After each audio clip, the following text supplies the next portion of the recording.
Hi guys! Sama kayo sa pag-check natin sa mga tindahan ng progress ng mga products natin. Matagal-tagal rin tayong hindi nakapag-check guys kasi pinalipas muna namin yung Semana Santa kasi alam namin na nagninilay-nilay pang lahat. So ayan nga yung mga dala nating products. So pangalawang tindahan na yan. Sa unang tindahan hindi kami nakapag-video. And dito sa pangalawa, wala si ate na iniiwanan namin kaya sabi namin babalik na lang kami. And nandito na tayo sa pangatlong tindahan. Dito sa tindahan na to, sold out ang product natin. Siguro matagal na nga siyang sold out.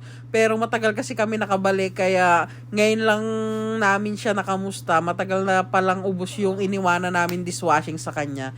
Next time talaga i-make sure ko na 1 to 2 weeks lang yung tagal. Kasi ngayon parang more than 2 weeks ata akong hindi nakapag-check ng mga products. So, sayang yung mga gantong opportunity na maaga pala sila nasa sold out. So, para makapag-iwan na agad sana tayo ng products. Pero okay lang, at least now we know. And hindi rin naman masama magpahinga paminsan-minsan. Tinake din namin as opportunity yung Semana Santa para makapagpahinga, magnilay-nilay, ganon. And ayan na nga, iniwanan din namin dito si ate ng bago naming size sa product namin which is yung 1.5 nga. Dati ang iniiwanan lang namin sa kanya is 1 liter and 350 ml. Pero dahil may bagong size na tayo ngayon which is yung 1.5, iiwanan din natin si ate.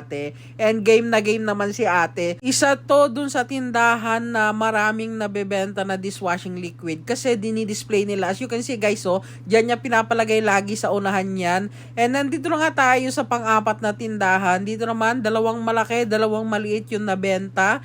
And hindi na kami nag-refill dito ng 1 liter dahil naubusan kami ng dala. Pero naglagay kami kay ate ng 1.5 namin na bagong size. Pero meron pa rin siyang maliliit kaya yung 1.5 na lang muna yung iniwanan namin dito sa tindahan na to. Itong tindahan na to dati hesitant pa to kung tatanggapin niya yung mga product namin. Pero ngayon nakakailang bagsak na kami sa kanya. Thank you Lord. And ayan na nga yung mga 1.5 na dishwashing natin, ilalagay na natin. And wala na nga tayong dalang stocks na ubos na kaya ang gagawin natin ngayon, uuwi tayo sa bahay para kumuha ng bagong stocks. And ang bilis nga ng transition guys, nandito na agad tayo sa bahay, kukuha na naman tayo, ilalagay na naman natin doon sa mga eco bag natin. Hindi kasi tayo makapagdala ng marami guys kasi nakamotor lang tayo. Kaya most of the time talaga nakakadalawang balik pa kami sa bahay para mag-refill. And after nga natin doon sa bahay mag-refill, nandito na tayo malapit sa bahay namin na tindahan. Yung iniwanan natin ang pinakauna nating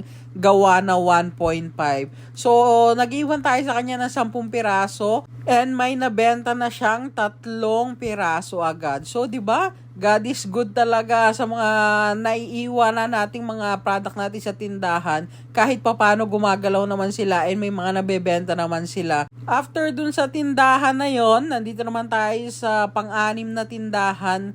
Dito guys, ipupull out ko na yung ating product dito dahil sinabi ni nanay na kuhanin ko na yung product. Ayaw niya na siguro ibenta yung product natin and wala naman tayong choice kundi kuhanin na lang. At least tinry niya pa rin, di ba? And nandito na tayo sa last na tindahan for today's video. Dito may dalawang malaki and dalawang maliit din na nabenta and magdadagdag lang tayo ng 1.5 na product natin.